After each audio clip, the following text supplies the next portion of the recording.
Hello everyone, good morning. আমি একটা রান্নার ভিডিও নিয়ে চলে এসেছি।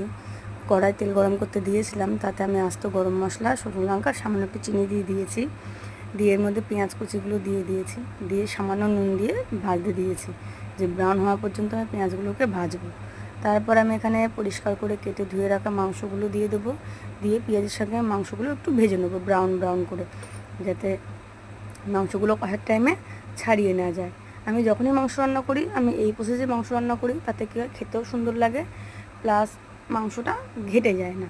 ওই জন্য মাংসগুলো হালকা ব্রাউন করে ভাজার পরে পেঁয়াজের সাথে, তারপরে এখানে বেটে রাখা আদা রসুন বাটাটা আমি দিয়ে দেবো, যেটা আমি বেটে রেখেছিলাম আগে থেকে মিক্সিতে, সেটা দিয়ে দেবো। দিয়ে এটাকে আমি 15-20 মিনিট মতো কষিয়ে নেবো, তাতে যে মাংসের যে কাঁচা গন্ধটা আছে সেটাও চলে যাবে, আর কোনো গন্ধই আসবে না, বাজে গন্ধ।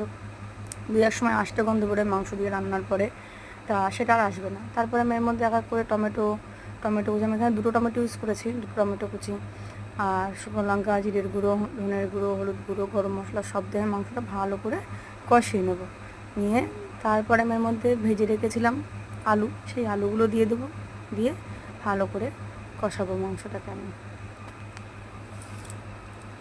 কষে। তার মধ্যে এখানে সাইডে জল গরম করতে দিয়েছিলাম। আমি যেহেতু মাংস রান্না করলে গরম জলটা ইউজ করি, যাতে এটা চিকেনের গন্ধটা টেস্টটা নষ্ট না হয়, তার জন্য।